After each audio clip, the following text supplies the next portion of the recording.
Olá pessoal, tudo bem com vocês? Hoje a gente vai falar um pouquinho sobre os primeiros brasileiros, os índios. Pois é, mês de abril, 19 de abril, a gente comemora o Dia do Índio. Índio é um nome dado aos habitantes originais do Brasil, tá ok? Índio foi um apelido dado pelo colonizador, pelo europeu, a todos os povos nativos que aqui viviam.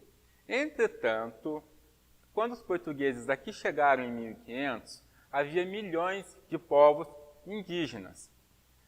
O número ele não é exato, oscila entre 2 a 5 milhões. Vamos ficar com a informação de ter aproximadamente 4 milhões de povos indígenas aqui no Brasil. Esses povos, eles não eram homogêneos, havia diferenças notáveis entre eles. Eram povos que falavam línguas diferentes, tinham manifestações culturais, religiosas, organização social diferente. Então, quando a gente se refere aos povos indígenas, a gente tem que tirar da cabeça uma ideia de que eram todos povos que viviam da mesma forma. Não eram. Tá joia? Eram milhares de tribos, centenas de idiomas e formas de se organizar diferente. Algumas coisas eram notáveis, como, por exemplo, a língua que eu já falei para você. Mas sim, havia semelhança entre esses povos que habitavam o Brasil e ainda habitam. Por exemplo, havia uma igualdade social entre eles. Terras, rios, todos os produtos que eram frutos do trabalho dessas sociedades eram compartilhados entre si. Ou seja, eram sociedades que não havia rico e não havia pobre. Tinha uma organização social, sim. Cada indivíduo na tribo tinha uma função, de acordo com, a gente vai ver mais à frente, com a idade, com o sexo. Mas, de uma forma geral, era uma sociedade igualitária, tá bom? Não tinha rico, não tinha pobre, tudo que era produzido era compartilhado de forma igualitária. Uma outra curiosidade, não havia um Estado moderno como a gente tem hoje, um Estado com leis escritas, tá bom? Então, não havia exércitos, não havia presidentes, imperadores, e essa divisão entre classes sociais. Havia, sim, por exemplo, o cacique. Quem era o cacique? Ele era o líder. E para ser um líder, ele tinha que ter provado, em diversas situações, que era uma pessoa corajosa. Ele tinha que saber ouvir as pessoas. E, principalmente, o cacique era uma pessoa que conseguia promover a paz, não só na própria aldeia, como com os povos vizinhos. Então, tinha sim uma figura de um líder dentro dessa comunidade, mas era um líder que ele conquistava esse direito, tá bom? Pelos aspectos que eu citei: coragem, sabedoria para ouvir, sabedoria para promover a paz e também tomar as decisões. As crianças indígenas, elas eram livres para brincar. Por exemplo, não tinha escola tradicional que a gente tem hoje. Havia formas de se aprender, sim, a cultura, aquilo que era importante para se viver dentro das sociedades indígenas. Mas elas tinham muito mais liberdades para brincar, elas eram crianças, pessoas livres.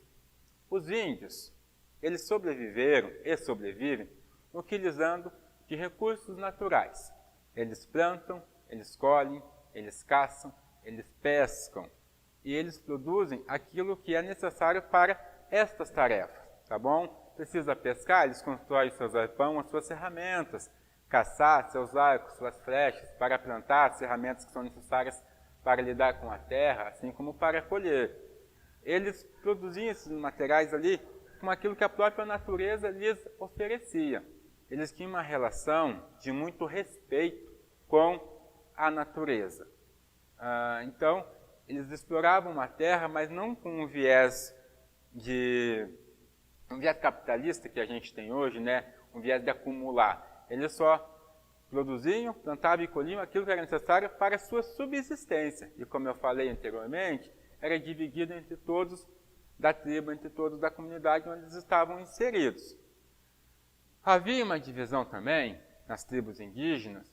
Eu costumo falar havia, mas há, né? Porque a gente ainda tem povos indígenas aí, apesar de tudo que foi passado e que eles passam, ainda temos povos indígenas que vivem como se estivessem há 500 anos, assim como os portugueses chegaram.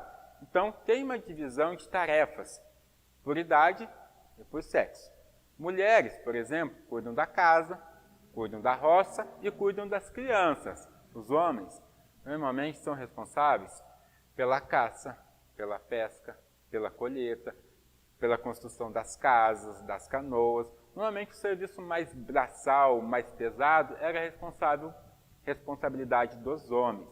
Havia os mais velhos, e os mais velhos eles são responsáveis principalmente por preservar e por transmitir as tradições do seu povo para as futuras gerações.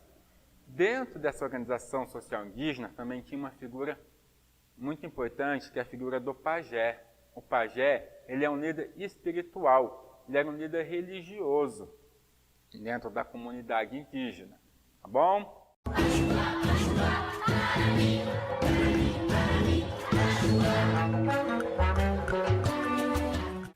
Bom, continuando, depois que a gente viu brevemente de como eram organizados esses povos indígenas, vamos falar dos primeiros anos da colonização portuguesa aqui no Brasil. Assim que os portugueses chegaram, eles marcaram o território e tentaram, de alguma forma, explorar aqui até para tomar posse, se apropriar. A primeira atividade econômica desenvolvida no Brasil foi a exploração do pau-brasil. E isso foi possível muito graças aos povos indígenas. Por quê? Portugal estava lá preocupado com o comércio de especiarias com as Índias, que era muito lucrativo naquele momento, e não se dedicou tanto a explorar economicamente o Brasil, mas queria marcar território, dizer, ó, aqui é meu, eu cheguei primeiro. Então, se resolveu explorar o pau-brasil. Portugal tinha pouca mão de obra. Lembra que eu falei que havia 4 milhões de indígenas aproximadamente aqui no Brasil? Em Portugal tinha apenas 1 milhão de habitantes. Para vocês terem uma ideia de como essa região era povoada, tinha muita gente, se comparada com o país europeu. Então, se explorou o pau-brasil. Como que se deu essa exploração? Os portugueses, eles conseguiram convencer os indígenas a realizar o trabalho, a cortar as madeiras, pegar essas madeiras, transportar até rios, ou o próprio mar, o Oceano Atlântico, embarcar nos navios e ir em direção a Portugal. Só uma curiosidade, o pau-brasil, ele era uma madeira onde se extraía uma tinta, e essa tinta era muito usada na Europa, tá bom? Hoje não se usa mais para isso. O pau-brasil hoje, por exemplo, ele é utilizado na produção de instrumentos musicais, como o violino. Mas naquela época dava para se ter algum lucro ali. Pequeno, mas era uma certa forma que Portugal, foi a forma que Portugal encontrou de explorar economicamente e de tomar posse do território. Então essa troca do trabalho indígena se deu através da troca de mercadorias que os europeus traziam. Ferramentas, facas, espelhos, escovas, entre vários outros objetos. Isso a gente dá o nome de escambo, um produto por outro, ou trabalho por um produto. Não havia dinheiro. Isso que é o importante, não havia dinheiro nessa relação de trabalho aqui, nesse primeiro momento. Passado 30 anos aproximadamente, muda as coisas para Portugal. O comércio de especiarias com a Índia deixa de ser lucrativo por N fatores, que a gente não vai entrar aqui, mas ele precisa explorar economicamente a colônia e também tem um pequeno probleminha aí. Muitos europeus, franceses, holandeses, eles não aceitavam essa história de que isso aqui tinha que ser de Portugal, né? Então começaram a haver várias invasões aqui desses outros estados europeus. Então Portugal precisava, olha, eu preciso realmente tomar conta, tomar posse, e ao mesmo tempo eu tenho que economicamente lucrar com aquela terra. O pau-brasil não satisfaz as minhas necessidades, os meus interesses. Então, a partir de 1530, é instalada no Brasil a indústria açucareira. A indústria açucareira necessita de um grande número de mão de obra. Eu já falei que lá em Portugal não tinha tanta gente assim, e muito menos gente que iria vir para o Brasil. Tanto que lá nas capitanias hereditárias, teve gente que ganhou a capitania e nem veio tomar posse, porque não era desejo dos portugueses vir morar e trabalhar no Brasil. Então, qual foi a solução encontrada pelos portugueses nesse primeiro momento? Escravizar os povos indígenas. Então, aquela relação que até então não tinha sido de conflito, passou a ser. Tá joia? Os povos indígenas passaram a ser escravizados. Aí surgiram até as guerras justas. Aqueles indígenas que não aceitavam a escravidão acabavam entrando em confronto com os portugueses, e os portugueses aceitavam esses confrontos e todas as mazelas que eram impostas aos povos indígenas por esse motivo. Junto com essa indústria açucareira, a escravização dos indígenas, chegaram os padres jesuítas. E os padres jesuítas, eles tiveram um papel dúbio aí na história. Primeiro, eles se colocaram assim contra a escravidão dos povos indígenas. Mas, ao mesmo tempo, criou-se as missões jesuíticas, onde eles conseguiam convencer muitos indígenas a ir para essas missões e os protegiam. Mas, em troca disso, os indígenas trabalhavam para os padres jesuítas e aprendiam a fé católica. Ou seja, estava sendo destruída a cultura indígena ali. Porque se você tem que se converter ao cristianismo, você tem que abdicar da sua história, abdicar da sua cultura, abdicar, por exemplo, do politeísmo, das religiões animistas, dos hábitos tradicionais da cultura indígena. Então, isso, de certa forma, foi muito ruim para os povos indígenas. E eles eram também explorados economicamente pelos padres jesuítas. Plantavam, colhiam, faziam várias atividades ali, e o lucro dessas atividades ficava com os padres.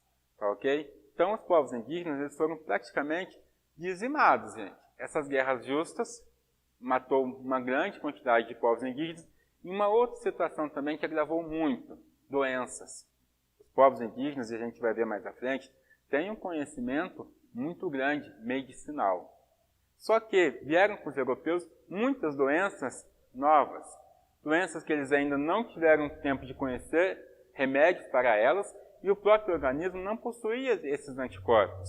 E houve também situações, por exemplo, eu não lembro aqui os povos indígenas lá do Maranhão, mas os portugueses, para evitar o confronto a guerras tradicionais, eles deram roupas contaminadas, com doenças, para esses povos indígenas. E assim que eles os vestiram, eles se contaminaram e praticamente levaram à morte de toda a população daquela região.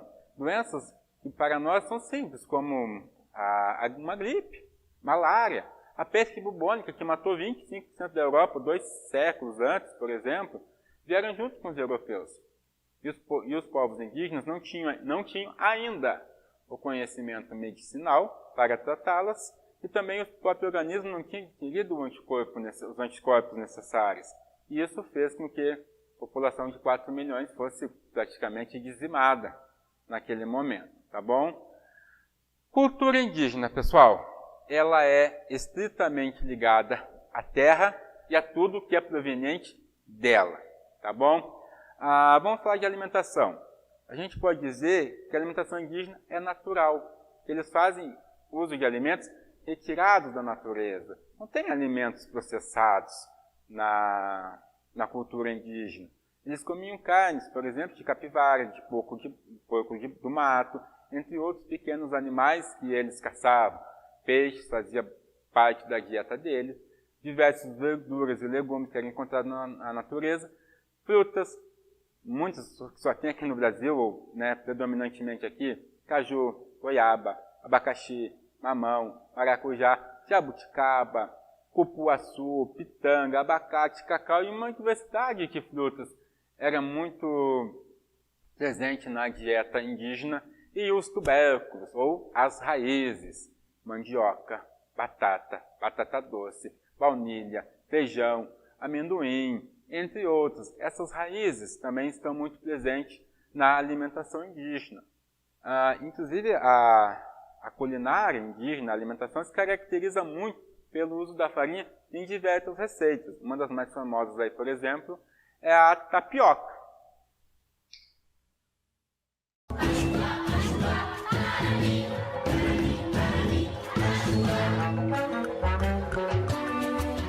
Pessoal, vamos falar agora de medicina.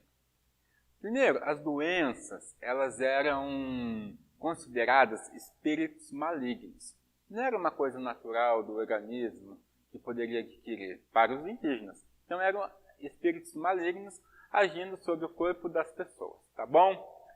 Os povos indígenas, eles possuem grande conhecimento das propriedades e uso farmacêutico das plantas. Pessoal, guardem esse número aqui, olha como é impressionante. Eles dominam mais de 200 mil espécies de plantas medicinais. Hoje em dia, laboratórios farmacêuticos de todo o mundo conduzem várias pesquisas a partir de plantas usadas pelos poucos índios que ainda sobrevivem. Olha como eles tinham conhecimento da natureza e como a usavam para benefício, sem destruí-la. Tá? 200 mil é muita coisa. Olha quanto conhecimento, quanta bagagem esses povos têm e o quanto a gente tem ainda a aprender com eles. Então aqui eu trouxe algumas ervas que eles usam, por exemplo, pó de guaraná, usado como tônico, ativa as funções cerebrais. Quem tem caminhoneiro na família, motorista, ou quem já precisou ficar acordado por algum tempo, já ouviu falar, toma alguma coisa de guaraná, um pó de guaraná em restaurantes, em beira de rodovias, é muito comum de ter isso, tá? Porque ele é um tônico, ele desperta você ali, você consegue segurar um sono. Não é o ideal, não façam isso, gente, mas acontece. A catuaba é usada no tratamento para indisposição física, insônia, nervosismo, falta de memória. Está meio fraquinho? Catuaba é bom, dá uma disposição, te acelera. Casca de moruré, ela vai aliviar dores reumáticas. Amêndoa do açaizeiro é o antidiarreico. Então, olha só, eu citei só 4, entre várias que eu consegui encontrá-la na pesquisa que eu fiz. Então, só um exemplo de quantos conhecimentos medicinais que hoje a gente usa diariamente. A gente aprendeu, é herança dos nossos povos, dos primeiros habitantes aqui do Brasil. Manifestações folclóricas. A mitologia e as lendas estão relacionadas aos seres encantados, sobrenaturais, que habitam as matas, os rios, os igarapés e protegem os animais. Exemplo, tem o boto, o saci-pererê, o urapuru, o cateretê, sairê, dança do carimbó. Todas essas manifestações folclóricas são manifestações folclóricas da cultura indígena. Tá? O artesanato é muito rico, né, dentro dos povos indígenas, aqueles cestos que são produzidos. Então, eles têm uma habilidade muito grande. Uma outra característica que eu acho bacana na cultura indígena é a pintura. Pessoal, a pintura indígena é a roupa deles. Pela roupa que nós vestimos, já diz muito sobre nós. Para onde estamos indo, quem somos, a classe social em que estamos, o local em que estamos, né? Então, os povos indígenas usavam a pintura como fossem suas roupas. Elas estavam relacionadas ao momento, ao seu espaço na sociedade, se estava indo para uma manifestação folclórica, para um rito religioso, se era uma criança, se era uma mulher, se era um pajé, se era um cacique, se estava indo ou em processo de se casar. Enfim, a pintura estava indo para uma guerra. A pintura diz muito sobre o papel daquela pessoa na sociedade e o momento, o que ele está vivendo naquele momento, de acordo com a sua pintura. Isso é muito bacana entre os povos indígenas. Então, é uma característica muito marcante a pintura corporal. E, como eu falei, é tão importante quanto a roupa que o homem branco usa. Tem sentidos diversos, né? Como determinar a função do indivíduo e até o seu estado civil. A pintura em si, o ato de pintar, é uma função feminina dentro das tribos indígenas. E cada tribo, gente, possui uma marca, possui uma característica específica. Lembra que eu falei lá no comecinho? Não é todo mundo igual, não. Eram 4 milhões de povos indígenas, centenas ou milhares de línguas faladas e centenas e até milhares de tribos também aqui. Então, cada tribo normalmente tem a sua marquinha, a sua característica. E, através das pinturas, você consegue definir até que tribo aquela pessoa pertence.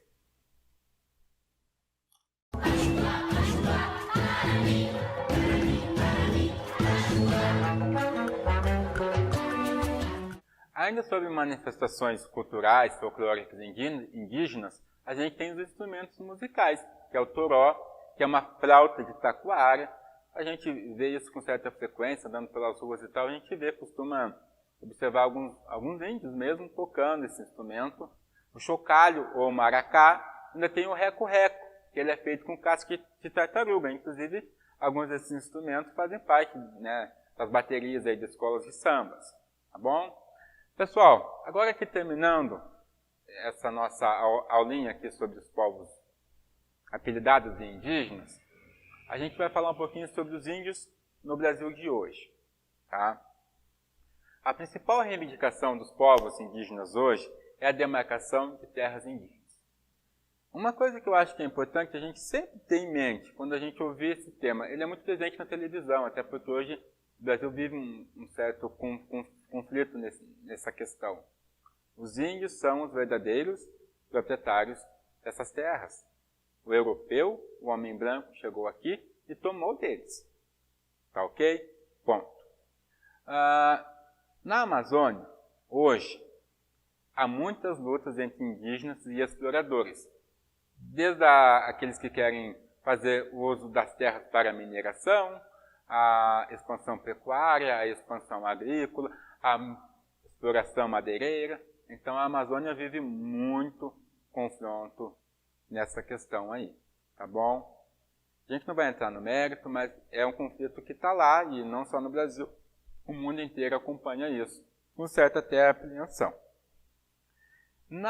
Hoje em dia, nós temos aproximadamente 503 mil índios que vivem ainda em aldeias, tá? 305 mil que vivem em cidades e nós temos hoje aproximadamente 305 etnias e 150 línguas que são faladas para mais. Ou seja, qual que é a língua oficial do Brasil? Português. Só se fala português no Brasil? Não. Se fala mais de uma centena de línguas a mais ainda, que são as línguas dos povos indígenas, as línguas nativas, tá bom? Isso é importante também a gente ter esse conhecimento. O índio, ele tem ainda tribos que vivem isoladas. Não que não saiba da existência dos seres humanos, e nem que os seres humanos não saibam da existência deles, mas ainda tem alguns pequenos grupos que vivem lá na floresta amazônica de forma isolada, sem nenhum contato com o homem branco, tá bom? Nós temos no Brasil o Parque do Xingu, que é considerado a maior e mais famosa reserva indígena do mundo, que possui cerca de 5.500 índios vivendo lá e 14 etnias, tá bom? Eu espero que vocês aproveitem, eu espero que vocês apreendam algumas coisas e vamos respeitar e valorizar muito a cultura, a história desses brasileiros, dos primeiros brasileiros. A gente já fez muito mal a eles. A gente tem muito que aprender ainda com eles. Tá bom? Muito obrigado. Até mais. Tchau, tchau.